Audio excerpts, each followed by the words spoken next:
Assalamu alaikum everyone, welcome to my new video on Facebook from my page Ritu's Unique World।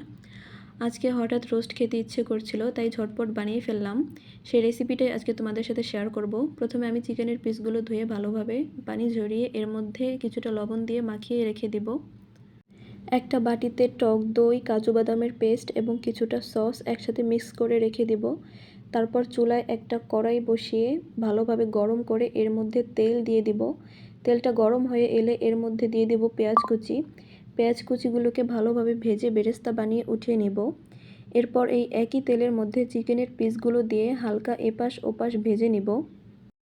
চুলার আঁচ মিডিয়ামে রেখে চিকেনের পিসগুলোকে হালকা ভেজে নিব। খুব বেশি ভাজা যাবে না, তাহলে কিন্তু রোস্ট খেতে ভালো হবে না। চিকেনের পিসগুলো হালকা ভাজা হয়ে গেছে, এবার উঠিয়ে নিব। এবার কড়াইতে পেঁয়াজ কুচি দিয়ে কিছুক্ষণ ভেজে এর মধ্যে একে একে দিয়ে দেব আদা রসুন বাটা, মিক্স করে রাখা টক দই, কাজু বাদামের পেস্ট এবং সস, এগুলো একত্রে দিয়ে দিব। এগুলোকে কিছুক্ষণ তেলের মধ্যে ভেজে এখানে দিয়ে দেব পেঁয়াজ বাটা দিয়ে দিব, আর দিয়ে দেব কিছুটা লবণ, আর অ্যাড করে দিব রাঁধুনি রেডিমিক্স রোস্টের মশলা। এবার মশলাগুলোকে কিছুক্ষণ নেড়ে চেড়ে এখানে কিছুটা পানি অ্যাড করে দিব যেন মশলাগুলো পুড়ে না যায়। আর কয়েকটা তেজপাতা আর কয়েকটা দারুচিনি দিয়ে দিব, আর 2টা কাঁচামরিচ আমি হালকা কেচে দিয়ে দিয়েছি।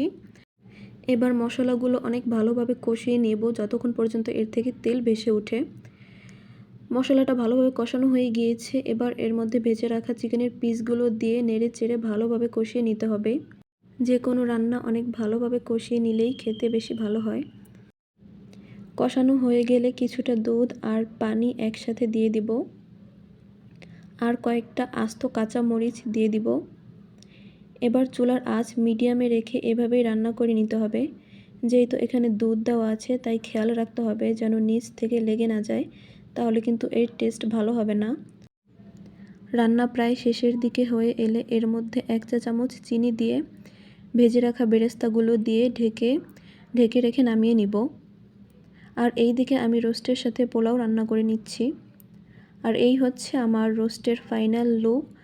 এটার টেস্ট যে এত ভালো হবে আসলেই ভাবিনি। তো আজকের ভিডিওটি এই পর্যন্তই, দেখা হচ্ছে নেক্সট কোনো ভিডিওতে। ততক্ষণে সবাই ভালো থাকবেন। আল্লাহ হাফেজ।